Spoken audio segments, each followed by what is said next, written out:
तो दोस्तों कैसे हैं आप सब। उम्मीद करती हूँ अच्छे ही होंगे। मैं आपकी होस्ट बनकर आंचल की दुनिया में आपका स्वागत करती हूँ आपके इसी चैनल पे जंजी बहू की देसी सासू माँ पार्ट सेकंड। मिताली का पूरा चेहरा पसीने पसीने हो चुका था उस आवाज़ को सुनकर। उसकी आंखें बस बाहर आने को थी। जब उसने आवाज़ की दिशा में अपनी गर्दन घुमा कर देखा तो जैसे वहाँ कुछ था ही नहीं। इधर उधर परेशानी से देखने के बाद उसने अपना वहम समझकर अपना ध्यान फिर से चाय बनाने और खाना बनाने पर लगाया। रात को खाने की टेबल पर मिताली ने जब सर्कस की ओर देखा तो उसकी अपनी बनाई हुई पूरियाँ को देखा जो ये लोग एक के बाद एक खाए जा रहे थे।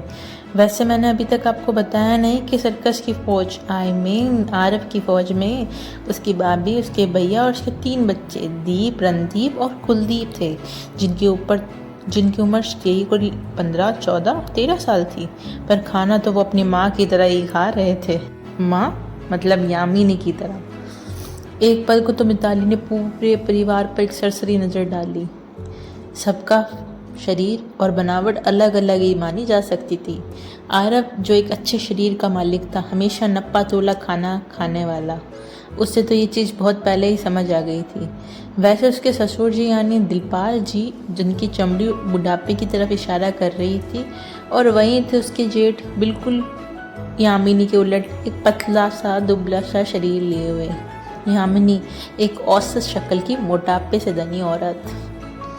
बहू बहुत अच्छा खाना बनाया है, दिलपाल जी ने खुश होते हुए बोला। ये भी कोई खाना है, बिल्कुल फीका है। यामिनी, जिसको मिताली पहले दिन से फूटी आंख नहीं स्वाती थी, उसने बोला। तुमसे तो अच्छा ही बनाया है, मिताली ने जेठ बीच में पक्ष लेते हुए बोल दिया। अब यामिनी कैसे चुप रहती। भूलो मत, इतने वक्त से मेरे ही हाथ का खाना खा रहा है ये पूरा परिवार, यामिनी ने अपने पति को आंख दिखाते हुए बोला। पर अपनी 3 तिकड़ी को कैसे रोकती। हाँ चाची, बहुत अच्छा खाना बनाया है, कल भी आप ही बनाना, तीनों बच्चे एक ही सुर में बोल पड़े। हे भगवान, कल भी बनाना पड़ेगा। आज तो बाहर से ऑर्डर कर लिया, रोज रोज बाहर से खाना कहाँ से ऑर्डर करूंगी, मिताली ने मन ही मन सोचा। कल तुम्हारी चाची मायके जा रही है अपने पग फेरे की रस्म के लिए, आरव ने बीच में बोल पड़ा। अरे भाई क्यों? क्योंकि खाना तो किचन की हालत देखकर उसी ने ऑर्डर किया था। हाश, वैसे इतना भी बुरा नहीं ये सख्त आदमी, मिताली ने मन ही मन आरव को देखकर सोच रही थी। और उससे जब वो चाय देने गई, उसकी कही हुई बात याद आ रही थी। सुनो, मैं सोच रहा था खाना बाहर से ऑर्डर कर लेते हैं, मैं मंगा लूँगा, तुम लगा देना। मैं बना लूँगी, मिताली ने तुनक कर बोला। हाँ हाँ, वो तो मुझे तुम्हारे आटे में पानी मिक्स करते हुए पता चल गया था कि कितनी अच्छी रोटियां बनाती हो तुम। मिताली ने उसे घूर कर एक नज़र दिखाई। घूरो मत,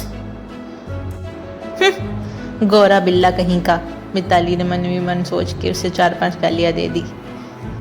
अभी मिताली अपने ख्यालों की दुनिया में गुम ही थी कि यामिनी की मोटी आवाज़ ने उसे फिर से वर्तमान में लौटा दिया। ये मत समझना आज खाना अच्छा बना लिया तो घर पर तुम्हारी चलेगी, यामिनी ने उसे अपनी मोटी उंगली दिखाकर धमकाया। जिसे सुनकर मिताली अपने ख्यालों की दुनिया से बाहर आते आते रुक गई। उसने यामिनी को जवाब देने की सोची ही थी कि उसने सबकी तरफ देखना चाहा। वहाँ पे अब कोई भी नहीं था, सब अपने कमरे में खाना खाकर जा चुके थे। मिताली यामिनी को जवाब देने ही वाली थी कि वो भी मटकती हुई वहाँ से चली गई। अब ये मोटी भैंस मुझे सिखाएगी कि कैसे खाना बनाते हैं और कैसे घर चलाते हैं।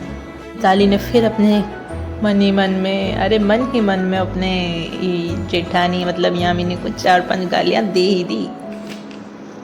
मिताली जब रात को अपने बेड पर लेटकर अपने बगल में देखा तो आरव की पीठ उसकी तरफ थी।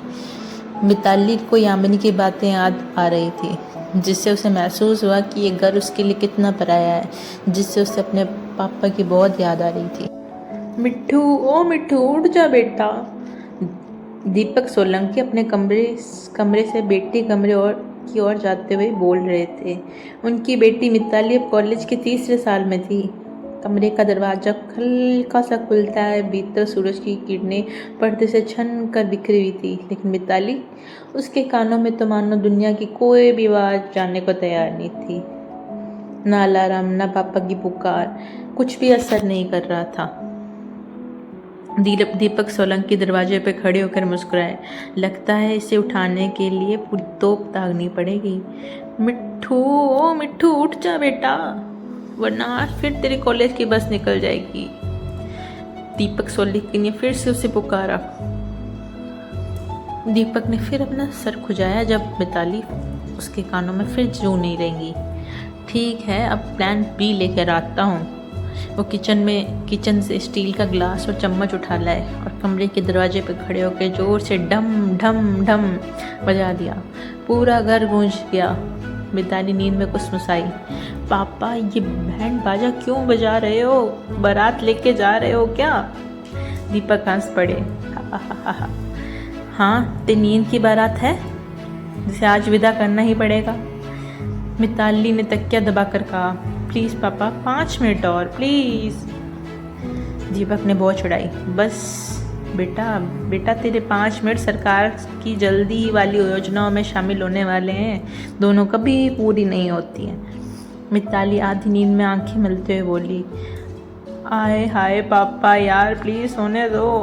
दीपक ने चश्मा सीधा किया, ठठस आवाज़ में बोले। यार? कौन यार?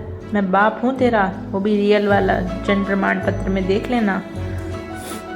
मिताली ने तकिया फिर से सर पर रख लिया। पापा, आप ना सुबह सुबह ढोलक बजाकर मेरा जीना हराम कर दिया है। दीपक मुस्कुराए। बेटा, ये ढोलक नहीं है, ये फ्री का अलार्म है। गूगल भी इतना भरोसेमंद नहीं जितना मैं हूँ। मिताली हंसते हंसते फिर से लेट गई। प्लीज़ पापा, 5 मिनट और। दीपक ने हाथ नचाते हुए कहा। बेटा, 5 मिनट में तो इंस्टेंट नूडल भी नहीं पक पाते हैं, और तू ये पिछले 3 साल से 5 मिनट ही मांग रही है। मिताली जल्ला कर बोली। पापा, आप कभी नहीं सुधरोगे।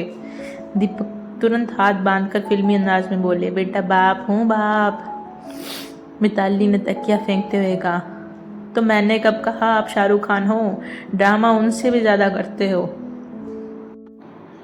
शाहरुख की तो बस फिल्में हिट होती है, मेरे तो पीछे रोज की मेहनत होती है। और सुन, अगर तू उठेगी नहीं तो आज फिर मैं तेरे नाम की फिल्म बना दूंगा। सोती हुई मिताली द रिटर्न। मिताली खिलखिला कर हंस पड़ी। पापा, आप पूरे कॉमेडियन हो वास्तव में। दीपक ने सीना ठोका। कॉमेडी नहीं बेटा, ऑल इन वन पैकेज हूँ। बाप भी, माँ भी, अलार्म भी, और तेरे लिए फ्री में सब कुछ। खैर, मिताली ने आखिरकार आलस को त्याग दिया। कंबल एक तरफ फेंका और बड़बड़ाती हुई बाथरूम में घुस गई। कुछ देर बाद बाथरूम में वही आवाज़ आने लगी जो हर आम इंसान के बाथरूम में आती है। अब आप सब जानते हैं क्या? ठंडे ठंडे पानी से नहाना चाहिए, नींद को भगाना रे, पापा का बिल बचाना रे, पर जुकाम पकड़ना रे। बाहर दीपक ताली बजाते हुए बोले। वाह, क्या बात है बेटा, तू तो सुबह से बाथरूम की लता मंगेशकर बन गई। मिताली हंसते हंसते फिर चिल्लाई। पापा, मुझे ना लेने दो, गाना रिकॉर्ड मत करो प्लीज़।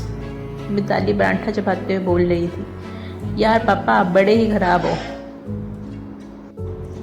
दीपक ने दोनों हाथ जोड़कर आंखों में आंसू लाने की एक्टिंग की। अरे अरे, ठीक वैसे ही जैसे निरूपा रॉय कभी किसी जमाने में किया करती थी। क्यों बेटा, मैंने क्या पाप किया है? मिताली हंसते हंसते जवाब दिया। पाप नहीं, ड्रामा किया है। सुबह 6 बजे ऐसे तैयार हो जाते हो जैसे दूसरी शादी का दूल्हा बन रहे हो, और सुनने में आया है आपके लिए आज भी रिश्ते आते हैं। दीपक ने अपनी खुशी में अपना सीना फिर चौड़ा किया। हाँ, आते हैं। आज भी जब पाठ जाता हूँ ना, तो तेरी उम्र की, मतलब तेरी उम्र से थोड़ी बड़ी, यही कोई 48 साल की सविता मुझे रोज लाइन मारती है। मिताली हक्की बक्की अपने पापा को देख रही थी। क्या वो नीलेश शर्मा की पत्नी? दीपक मुस्कुराए। हाँ वही। अब मैं क्या करूँ, दोस्त तो सॉलिड पर्सनैलिटी का है। मिताली हंस हंस कर लोटपोट हो गई। पापा, वो कहाँ और मैं कहाँ? मैं 22 की हूँ और वो 48 की। आप सच में सुधरने वाले नहीं हो। दीपक ने परांठे का टुकड़ा चबाते हुए शरारत से कहा, बेटा उम्र तो बस एक नंबर है, लेकिन परांठा ये असली प्यार है। ले खा और चुप हो जा। हा हा हा हा। तभी बाहर से एक हॉर्न की आवाज़ सुनाई दी, पिपिप पिपिप पिपिप। मिताली ने पापा की तरफ देखा। दीपक ने अपना खाट एक बार मोड़ा और बोले, आ गए, जल्दी कर। मिताली भागते भागते बाहर निकलने लगी तो दीपक दरवाजे की तरफ आवाज़ लगाई, अरे रुको, टिफ़िन तो ले जा, वरना आज भी मेरी सब्जी फ्रिज में रोती रहेगी। बाहर स्कूटी पे बैठी युचिका ने मजाक बनाया, यार दीपक बेब्स, टिफ़िन कौन ले जाता है आजकल, सब कैफ़े में खाना खा लेते हैं। दीपक ने फिर बहुत चढ़ाई, आई बड़ी दीपक बेब्स बोलने वाली, बेटा तू तो अपनी पढ़ाई कर पहले। मिताली ने हंसते हुए कहा, पापा रहने दो, मैं बाहर से खा लूँगी, पैसे आप पेटीएम कर देना। रुचिका ने स्कूटी आगे बढ़ाई और मुंह बनाकर बोली, अरे यार ये तेरे पापा मुझे देखकर ऐसे मुंह क्यों बनाते हैं। मिताली खिलखिला दी क्योंकि पापा तुझे बहुत पसंद करते हैं। वैसे पसंद तो मुझे भी इस एज के लोग बहुत आते हैं। क्या बोली तू? मिताली की जैसे आंखें बाहर आते आते रुक गई थी। अरे चिल मार, मजाक कर रही हूँ। तू और तेरे मजाक एक दिन मरवा के मानेंगे। दोस्तों कैसी लगी आपको ये कहानी? उम्मीद कर रही हूँ कि आप इस सफ़र में जुड़े रहेंगे मेरे साथ में। इसके और नए पार्ट्स जानने के लिए कमेंट करें, शेयर करें और सब्सक्राइब करें और बने रहिए मेरे साथ में।